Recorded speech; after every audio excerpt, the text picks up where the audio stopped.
Hey, good evening, everyone, and welcome to Fired Up. I'm your host for the show here from the gun store. I'm Bob Irwin. I'll be your host for the evening.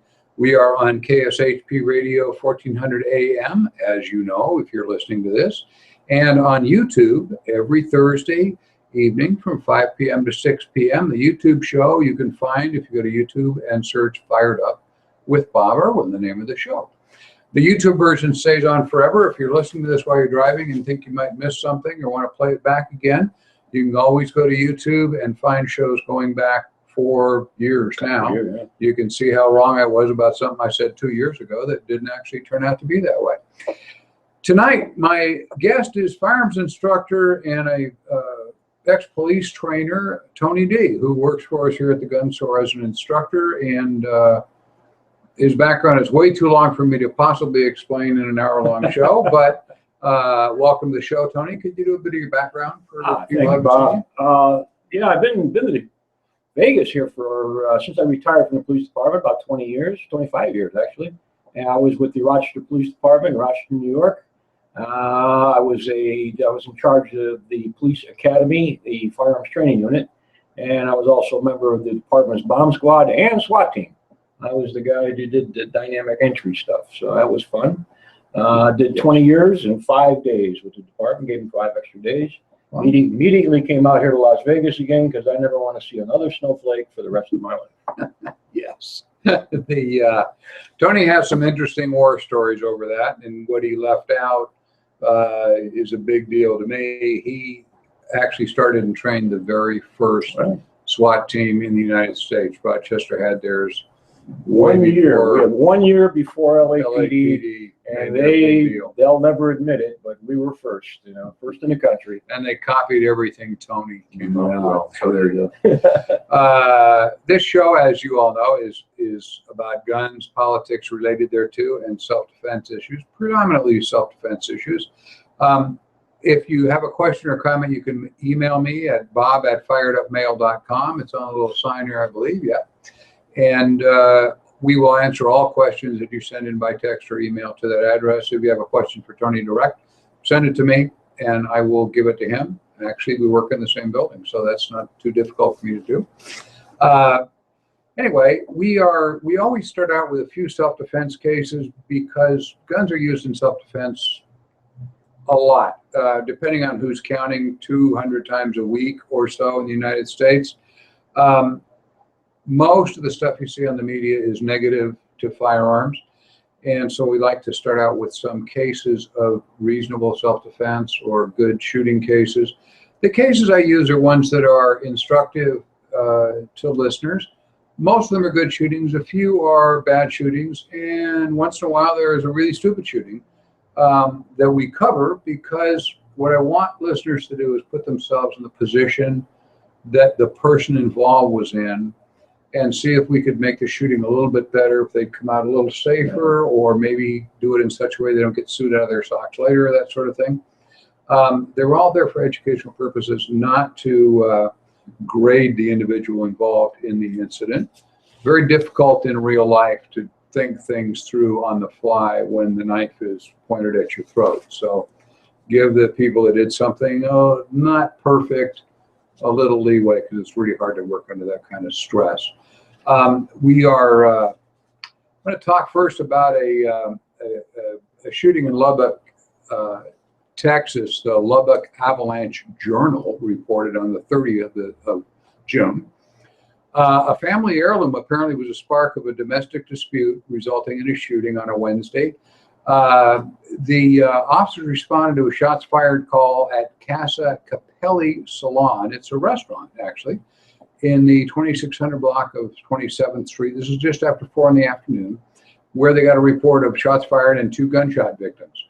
The suspect was upset. The victim had apparently taken a ladle, a large metal spoon, an antique one that belonged to the family, had taken that ladle from his deceased grandmother's house. The suspect in the shooting confronted this 32-year-old about taking the spoon, and after a brief argument, the victim, the guy that stole the spoon, gave it back to the guy who wanted it back for the family heirloom value, who then proceeded to beat the guy with this gigantic metal spoon. Now the beating victim, who had stolen the spoon, draws a handgun from his waistband and shot the guy beating on him with the spoon, shot the guy in the chest. The suspect then, the shooter wrestled the gun away and shot the guy who'd recovered the spoon in the stomach. So in addition to the stomach wound, the officers responding to this found the victim with impact injuries to his forehead, covered in blood. Both he and the suspect were taken to University Medical Center with life-threatening injuries. Turns out the victim is showing signs of improvement. That is, the guy that got hit with the spoon. There's a lot of confusion in who's the victim because this is kind of a mutual combat thing. Police currently say the victim acted in self-defense, and the suspect, if he survives, which is apparently not given, faces charges of aggravated assault. We all got this now. The one guy steals the spoon. The other guy wants the spoon back. So the thief gives him back the spoon. Then the guy with the spoon beats the guy that stole the spoon, who draws a gun and shoots him, allegedly in self-defense. Takes the gun away, shoots back. I couldn't make this thing up. I mean, these. You know, being, I would hate to write that report. That would be a little bit. I cleaned this up a lot from the original. No, that'd be a tough one to write up on that. Who did what to who and who's the victim? Because in a way, they're both victims. Because then it changes, and who's the aggressor. But the takeaway is never, ever bring a spoon, no matter how large it is, to a gunfight. That's if the guy wasn't likely to die, and I couldn't find a follow-up on the story yet to see if he survived or not. They didn't think he was going to make it, the one that was shot in the chest. This is just dumb. I mean, why are we fighting over something like this? Well, maybe. You know, it's an Italian restaurant, hey, so, you know, hey, come on now. Maybe we're losing our temper. You know, there's certain cooking items that are very dear to my memory. My grandmother used to chase me with a certain wooden spoon quite a lot when I was a kid. And somebody steals it. I hope they don't try and give it back to you. Very pliable. She used to be. I want to mention a little commercial here. We do a ladies-only self-defense shooting class twice a month. You can find it on our website. It's taught by noted local instructor Maggie Mordaunt. Great class. Go to thegunstorelasvegas.com and you will find classes on there. Click on it and you can sign up for it. And please, if you got a moment, friend us on Facebook. We're on Facebook also. There's a little Facebook reminder on the other side of our expensive sign. This is from WIS TV 10. That was also covered in John Lott's blog. He's a noted firearms research analyst, if you're familiar with John Lott's work. In Spartanburg County, a man faces multiple attempted murder charges after opening fire outside a nightclub on Inman Road in Lyman early Sunday morning. The shooting happened actually about 3:30 a.m. at a club called the Playoffs with a Z nightclub. Detectives say a 32-year-old man pulled out a gun after getting in an argument with another man and fired shots toward the crowd that had gathered in front of the club. His rounds reportedly struck 3 victims and almost hit a 4th. That 4th individual, unfortunately for the shooter, had a concealed carry permit. He pulled his own weapon in self-defense, fired, striking the shooter in the leg, according to the sheriff's department lieutenant there. The shooter was still on the scene when deputies arrived at a rather chaotic scene. I can imagine. After the victims and witnesses were interviewed, the video revealed the 32-year-old was identified as a suspect. He's still there. He's charged with 4 counts of attempted murder, possession of a weapon during commission of a violent crime, and unlawfully carrying a concealed weapon. None of the victims are in life-threatening condition. The person who fired in defense of everyone cooperated with investigators and will not face any charges. The shooter is being held currently at the local detention center. This is a perfect case of a CCW holder being in the right place at the right time, acting responsibly. he sees people being, the guy's just firing into the crowd. Right. He's mad at something. Discriminate shooting. It's an active shooter, however you would slice it. Didn't make a lot of national news because nobody died. And also, a good guy was using a gun. Yeah. And not too many news media outlets care about that. This is why you have a concealed carry permit. Why we always encourage everybody to carry their gun. You may not need it, but others might. You can never tell when you're going to end up in the middle of something. And I've got another example here later on of a CCW holder just walking in, doing nothing, and walking into the middle of a scene where he saves lives because he had the good sense to be carrying his firearm. If it's more than you can handle, obviously you're not going to draw the gun, and if the police are already there, you're not going to draw the gun. But these things happen incredibly fast. When this happened, they come out, there's a big crowd in front of this place, and the guy starts shooting. How long do you suppose it's going to take the police to get there? Oh, yeah. I mean, mopping up the bodies. This is a fairly rural area, apparently, but still, you're dealing with 6, 7, 8 minutes before the officers are going to respond. And they have no idea who anybody is. So obviously, this guy was smart. He put his gun away when he saw the cops, hands, everybody.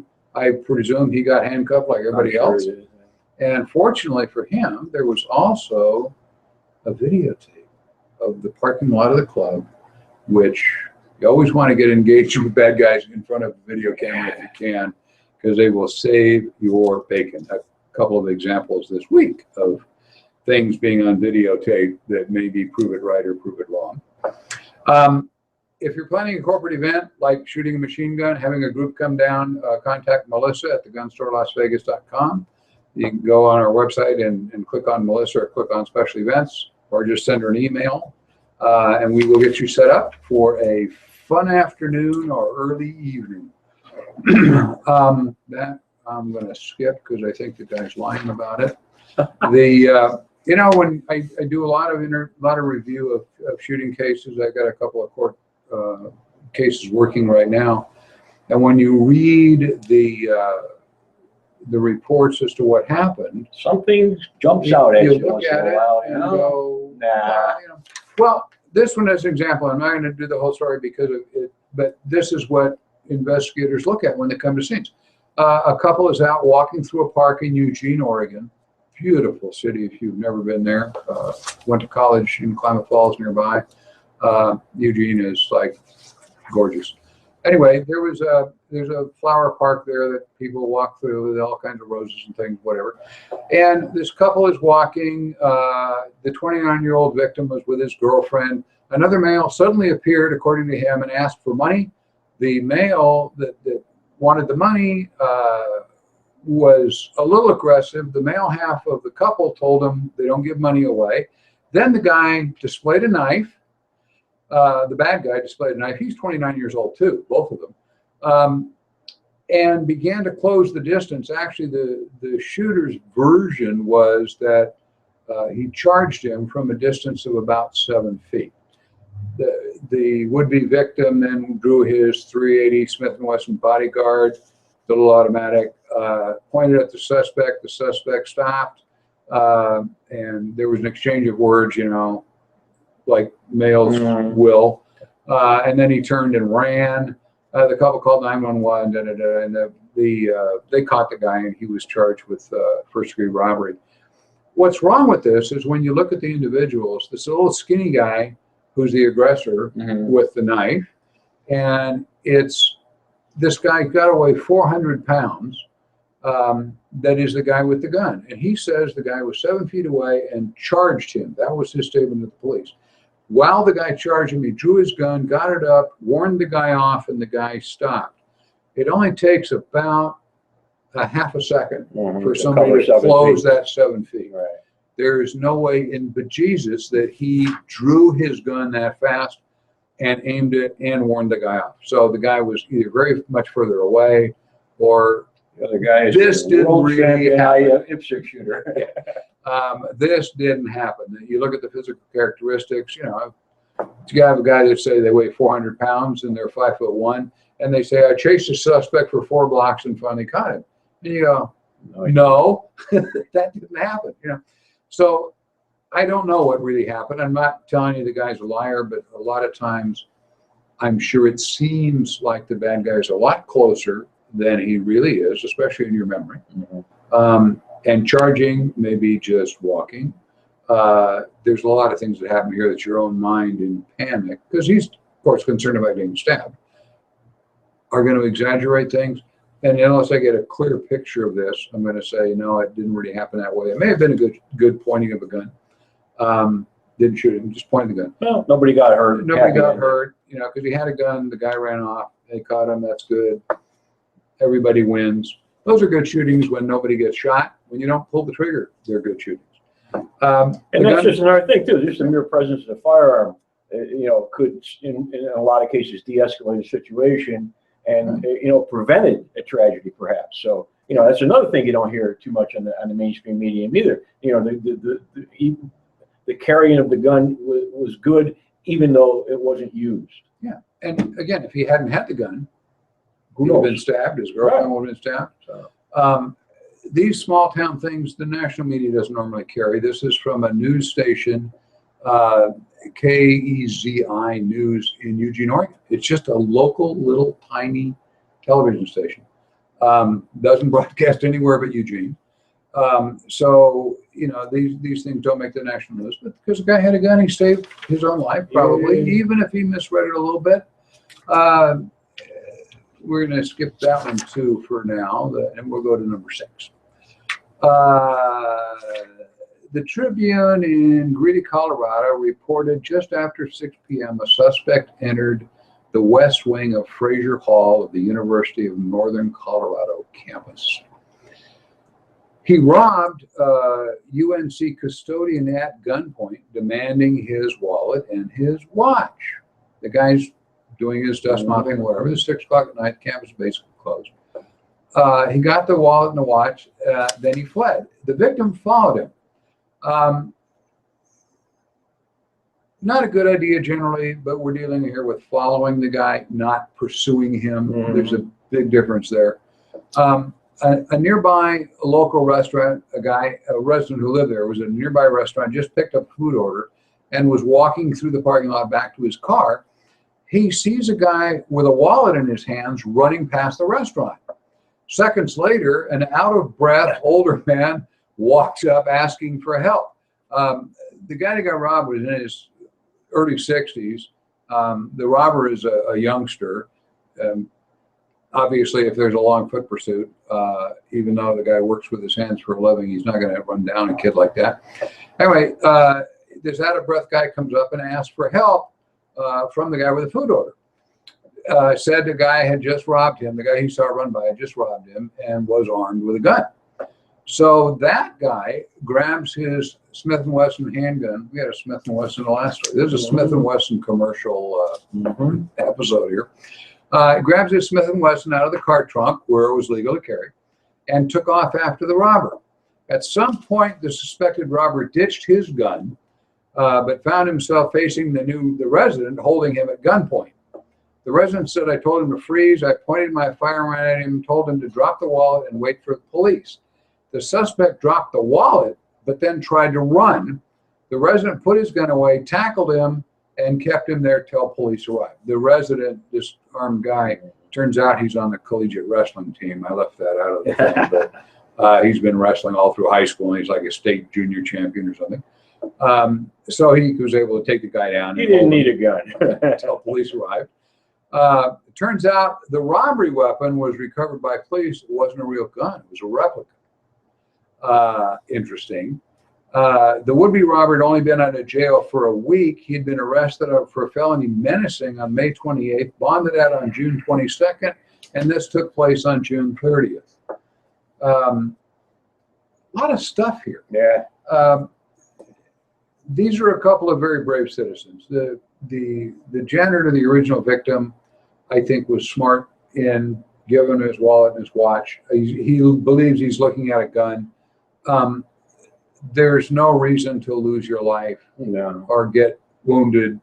You know, as it turned out, he couldn't have been, but he didn't know the difference. Well, it was a gun-free zone. Yeah, it's actually I had to use a phony gun because Northern Colorado University isn't a gun-free No, zone. no, okay. But he was a gun-free zone guy. Anyway, well, apparently you're allowed to keep them in their car. But anyway, the robbery turned out to be a fake. And first, the victim follows a suspect he believes to be armed.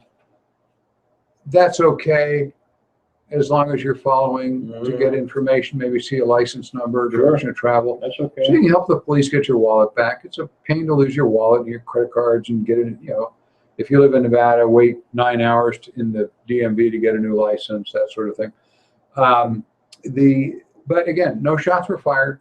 Bad guy goes to jail. Another happy ending.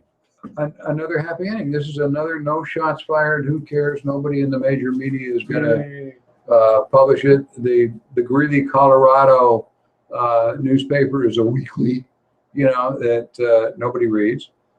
So it's these things happen all the time, and I'm dealing kind of tonight with stories that you're never going to find in the media unless you go hunting for them. I have a carnivore system that looks up shootings, self-defense shootings, and find all this stuff.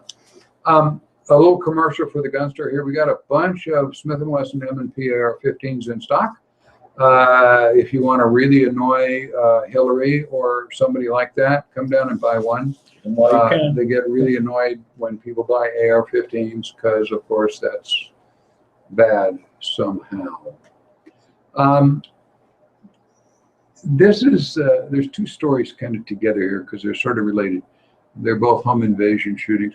The news leader in Florida reported July 4th. I'm sorry, this is the weekly paper, this story. The news leader, if you're not familiar with Nassau County Sheriff's Office, got this report in there. The news leader is the oldest weekly newspaper publication in the entire United States. Wow. Yeah. They put that above their banner. That's the Las Vegas Sun puts a banner that said they won a Pulitzer Prize in 2009 or something. Okay, but this is anyway. The news leader reported it. Nassau County Sheriff received a call at 6:30 a.m. reference a shooting. Apparently, an adult male pushed in the front door of a home on Minor Road in Yulee, which is a community near in the middle of Nassau County. Apparently, the homeowner was sleeping on the couch. When the resident woke up, he saw the intruder inside his residence, picked up a gun he had sitting there, and shot him once with his handgun. There were two other people sleeping inside the residence at the same time. An adult female friend of the homeowners and the son of the homeowner. It seems to be an adult son. They didn't show his age. The sheriff there told Jacksonville Television that this time there's no evidence of wrongdoing on the part of the man who was asleep on the couch. He added he did not know if the homeowner and the intruder knew each other. It would hardly matter if the guy's pushing his way through the front door at 6 a.m. Or 6:30 a.m. They asked if it is the right thing to do to shoot someone breaking into your home. The sheriff said, this is the quote, "Certainly people have guns in their homes to protect themselves and their property. If you break into a home, you might expect to get shot. So I would suggest not breaking into homes." Don't commit burglaries. Yeah, you couldn't explain more clearly the logic of keeping a gun in your house than what this sheriff at Nassau County, his name is Bill Leeper, Leeper. You ought to drop him a note and tell him you did a fine job. Telling everybody you should keep a gun in your home, and if you break into homes, you should get shot. So it's your own problem. We had a similar thing actually here in Las Vegas right at the same time. This is on the 5th. In the early morning of the 5th, this is July 4th night, if you will, at 5:30 a.m., the owner of a home on Reflectory Avenue, that's off Desert Inn in Town Center, if you are local here, awoke to find an intruder standing over him in his bedroom. 5:30 a.m., he wakes up and there's a guy standing inside the house. He fired a shot at the individual who then tried to flee the home. The intruder was arrested by responding Metro PD officers in the home's backyard and transported to the University Medical Center with non-life-threatening injury. He was actually hit in the thigh. Um, they interviewed Randy Sutton, who what I guess frequently on the show, a retired expert now who works for Channel 3 part-time as their expert on police issues. Bright guy, writes a lot of books. Read anything Randy's written, you'll find it very impressive. He said, just imagine waking up and finding an intruder standing in your home. The homeowner was fortunate the gun was by his bedside, where it normally isn't. He just left it on the bedside, I guess because July 4th night and all the noise. I have no idea. But he usually packs it away someplace, and this time he just happened to have it sitting there, wakes up, and there's a guy. The investigators, the interesting thing was how the guy get in the house. And it turns out the investigators say the suspect was able to enter the home because the victim's garage door opener was inside his unlocked car in the driveway. He didn't lock his car. This is how people get in homes a lot. Didn't lock his car, so the guy simply got into the car, saw the garage door opener, punched the garage door open, the door opens, and the back door inside from the garage. The house wasn't locked. So he walks right in, and fortunately, the guy woke up. The suspect has got non-life-threatening injury, shot in the leg. The burglar here is a lot quieter than the guy was in Nassau County, coming through the door. But I kind of have the same solution to both. You know, getting an alarm system is one of them, obviously. Not leave your garage door opener in your unlocked car in the driveway. Yeah. I mean, that's just an oversight. Happens to people. I don't know how many of you ever have gotten up in the morning, you walk out to your car and your garage door is open because you left it open and you didn't even realize it. It happens to everybody. But the garage door opener being in the car outside lets the guy in. They look for those. In fact, I remember years ago I made an arrest. We had an investigator. They had a signal generator and they were just driving down the street and it was tuned to the various frequencies of the garage doors. And they were just trying a random frequency, you know, and they get one open. See what opens. There you go. You know, and it was kind of. I think they're more sophisticated now. Yeah, that was back in the olden time. Multiple signals, they had tubes and stuff. Yeah. But you know, obviously you don't want to leave your garage door opener in your car, and then leave your car unlocked. If you leave it in your car and they see it, they'll look. If they see it up on the visor, you know, they're going to break the window of the car. If the car isn't alarmed, they got your house too. So but anyway, the solution is an alarm system that you use and lock doors. And the one I like for both of these is a yappy dog. You get a little dog that barks its full head off. Get a Yorkie. Tony has them. We have them too at my house. And the larger dogs are great, but they can be bribed, you know, with steaks and bitches and heat and whatever, to not pay attention to what you're doing. Most dogs, unless they're police trained and you give them a steak, they're going to eat the steak and thank you by, you know, letting everybody in your house. The little yappy dogs they make noise, and that's the whole thing. It wakes you up. It scares the burglar off because he knows the homeowner's awake. I'm not sure they're really afraid of big dogs. We expect our dogs to attack intruders like police dogs do. But they won't usually because police dogs are trained from puppyhood that humans can't hurt them. They are never beaten. They're never hit by their trainers.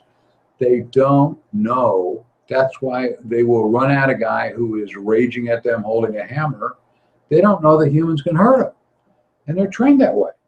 Your dog that you train by whacking him on the head with a newspaper knows that humans can train him. There have been cases of actually burglars coming in with rolled up newspapers and whacking their hand with it and the dog runs. Yeah, it's training. Little yappy dogs, better than burglar alarms in a lot of cases. Now there's a story here that, this has been all over the media. We've got some new shootings all over the media this week that I'm resident to talk about at the moment, but everybody in the media reported a story where a father at a gun range in Florida, Sarasota,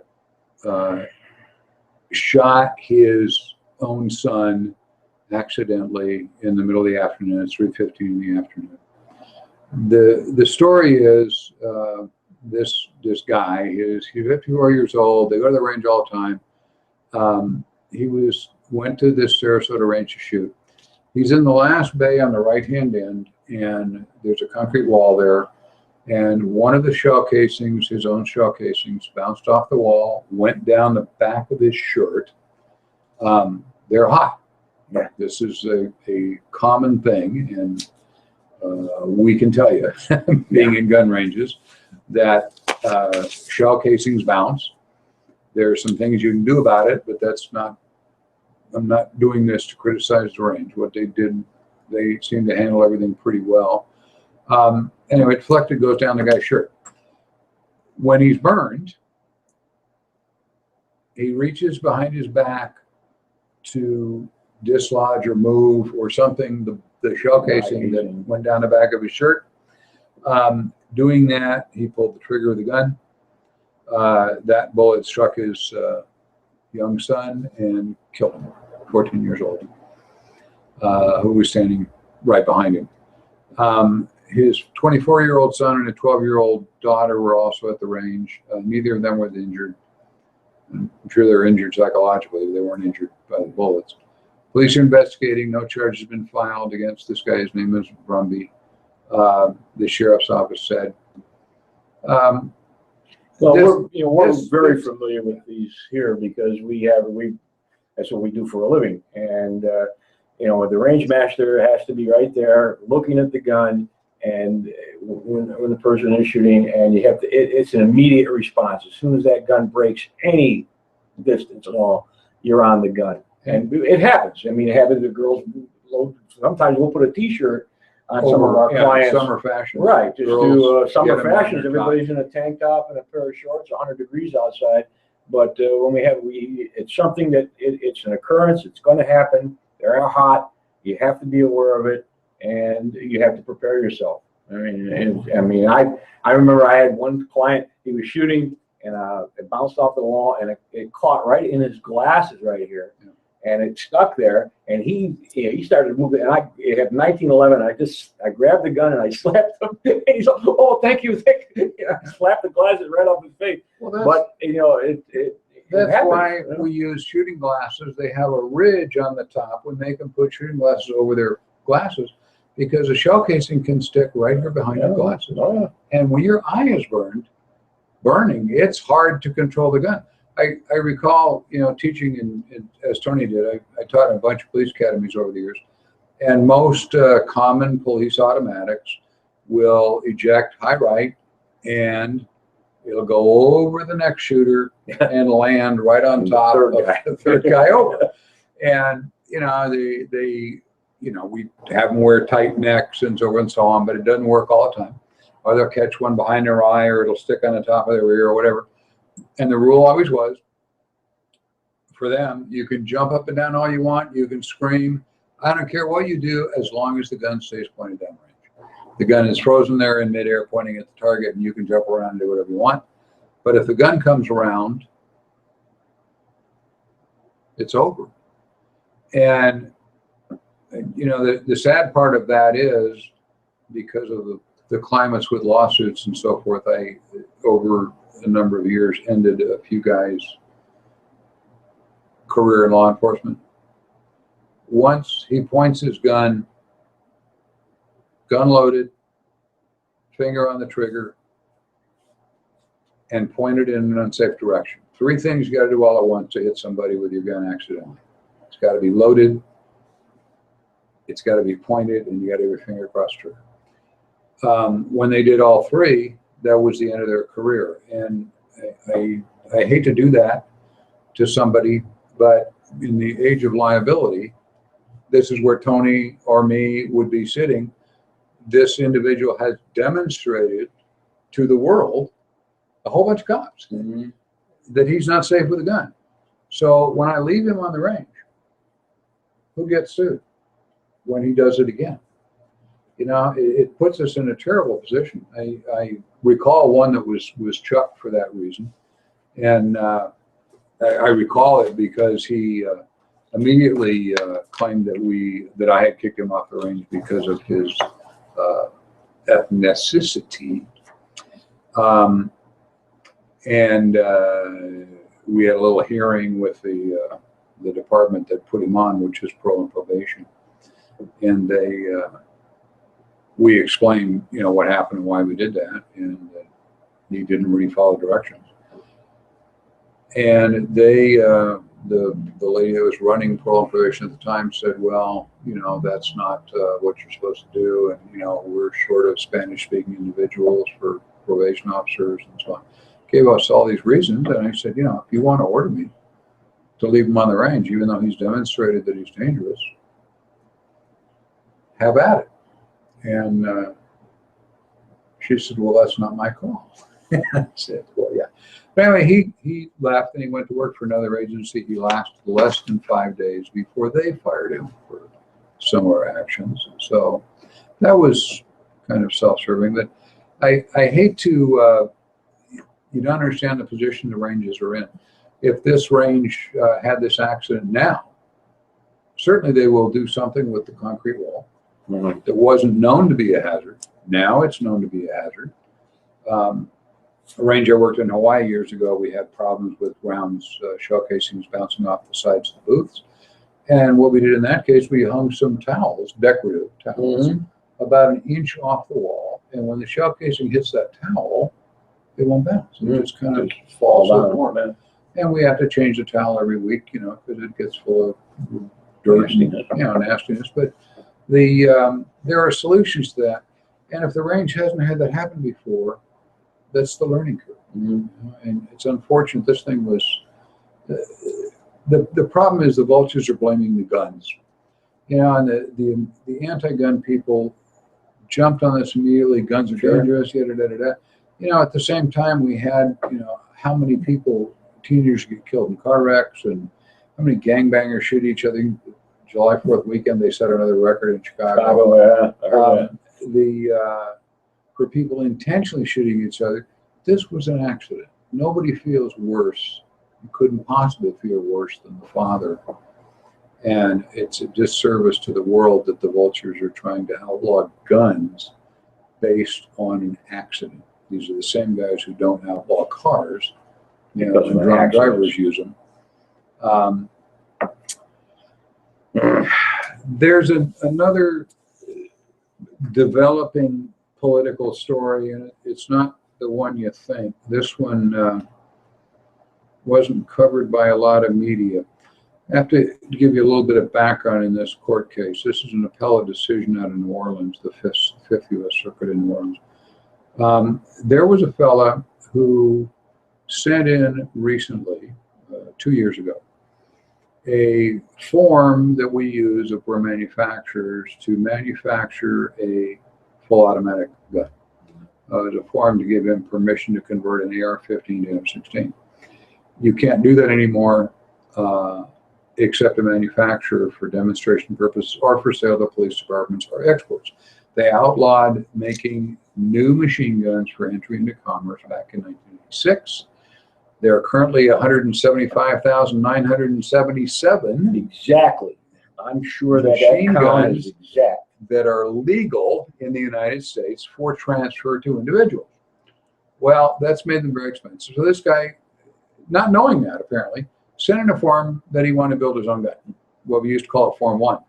You can't do that anymore. But somebody at ATF, because this has been 20 years since the law changed, 86, 96, 30 years since the law changed. Somebody at ATF that had never seen a Form 1 before, because they don't get them anymore. The manufacturers are Form 2s we send in to make a gun. They send in this Form 1, and they didn't know what it was, so they approved it. And they sent it back to the guy. And somebody at the higher desk reviewing it caught it and went, oh my God, you know, that can't be approved. And the examiner said, oh, I didn't know that. I'd never seen one of these before. So they immediately sent the guy a letter saying, disregard that Never mind. permit to manufacture is void. Here's your $200 fee back, and don't do that. Well, instead of going, okay, I won't do that, this moron sued the federal government because they gave him permission to build a machine gun, and now they took it away. They took it away, and I disagree with the law, obviously. They took it away because the law says you can't do that. They sent the thing in error. It's like you get $1 million tax refund, so you cash the check and then sue the government for wanting the money back. It's a mistake, you know. So he decides to sue, and unfortunately, the federal court he sued in looked at the case and said, well, we agree that, you know, it was a mistake and you couldn't legally build a gun, so the form is clearly void. It was done in error. Your permit that you think you're trying to get to build a machine gun, which is now illegal in your circumstance to build, you can't do it. So he now appeals to the appellate court. Well, here's the problem.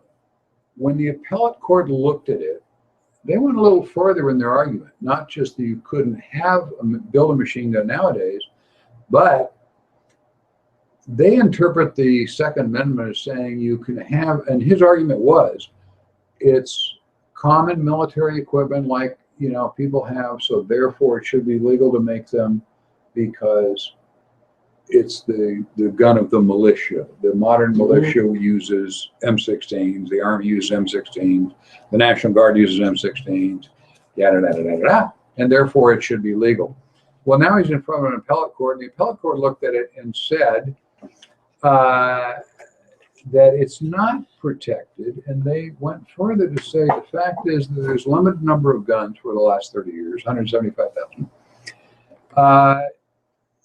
Machine guns are not in common use by citizens because there's only 176,000. Therefore, they said the machine gun is an unusual weapon. Therefore, they said it is not legal for civilians to have machine guns at all. This just happened. This was handed down just before 4th of July. Reuters published it on July 5th. There was a few other things going on in the news, so this didn't get out much. But we now have an appellate court saying that machine guns are unusual guns and only common guns are protected by the Second Amendment. That their belief is the Second Amendment only allowed guns in common usage, not unusual guns. And they went on and on about a gun that fires more than one shot when you pull the trigger. And they quoted some of the anti-gun crap, you know, that an AR-15 will fire 100 rounds in 1 minute or in 30 seconds if you pull the trigger enough. And these machine guns fire 10 rounds a second, so it's on. So they're really an unusual weapon and fall outside the scope of the Second Amendment. So now we have an appellate decision that says you can't have a machine gun. The NRA, all the gun organizations immediately filed friend of the court briefs. If this stands, what it means now is anybody in the Fifth Circuit, which is the middle of the South basically, can't have a machine gun. So the gun groups are trying to appeal it, but the risk there is, what if the Supreme Court upholds it? And this idiot is the one who upset the apple cart by claiming it wasn't a mistake, you know, therefore it was a mistake, therefore he wanted his gun. There's a lot more to this. When I pull this up from Reuters, you'll find a lot of stuff on it. Look up Fifth U.S. Court of Appeals. And the date, July 5th, machine gun possession case. The original that I pulled, I read all of it, basically all the opinions. All the three appellate judges all decided the same thing. This was a unanimous 3-0 opinion. Um, it can be appealed to the U.S. Supreme Court. It can be appealed to the full body of the Fifth Circuit.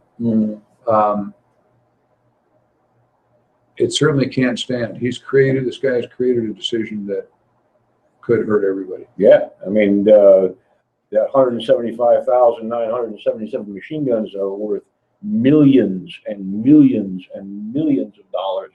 And, it's like scary, like even the California thing right now. I mean, all of a sudden they've outlawed all these magazines, turn them in, give up something that you own that's legal, and now you're not going to be compensated for it. I can imagine how many, average M16 commercial goes for over $25,000 now, each, and that's not on the high end of some of the guns that are out there. The fancy ones. Yeah, I mean, this could be catastrophic, actually. To the Yeah, and why, this guy just got his own attorney and did this. He didn't talk to any of the gun rights groups or anybody to look at this and go, So he's got him and his local attorney against the whole might of the Justice Department, and he thinks he's going to win the case. Now there's a bunch of gun attorneys in on this, and they're deciding how to appeal this and how to approach it, because now we've got the losing score. We have to reverse a court decision that shouldn't be there in the first place. He didn't leave it alone. I know he didn't do that intentionally, but when we lost in the first case, why you would appeal this, I don't know. If this is a case the Ninth Circuit's been waiting for. And right now, it affects the Fifth Circuit, which is the bulk of the middle southern states, including Texas, which is going to have a hell of a problem with it. A lot of them guns are in Texas. Probably half of those 175,000 machine guns are in Texas. This is something you're going to hear more about in the coming weeks. This plays right into Hillary's campaign, and there's a lot of stuff going on here. A couple of things. We're about 9 minutes from running out of time. I got a couple of stories we skipped I can go back to, but and I do the ending notes in here so I can get it all in because I run out of time. Next weekend, not the coming one, the weekend after, July 16 to 17 at the Sports Center on East Sunset. That is on Sunset, right near the Strip. There's a gun show there, the Las Vegas Gun Show. It's one of my favorite little shows because it's right up the street from where I live, where our store is. It doesn't have a lot of exhibitors, but it's a fun show because everybody knows each other. We're going to be up there for a while. I'll be there Saturday at least from 11 to 1. If you have some reason you want to talk to me personally about some gun problem that you have, it's difficult. I know when you write in to here asking a question, there are questions that people don't want to ask over the internet, particularly people from California that are looking at laws that Tony just alluded to. You're just about to get completely hammered over there again. New laws affect January 1. If we have time, we'll talk a little bit at the end about that. Anyway, we're going to be there at the gun show, the Las Vegas Gun Show. Please stop by. We'll have some of our brass for sale, and a lot of good advice. I'll be there on Sunday. So he'll be there Sunday. I'll be there Saturday.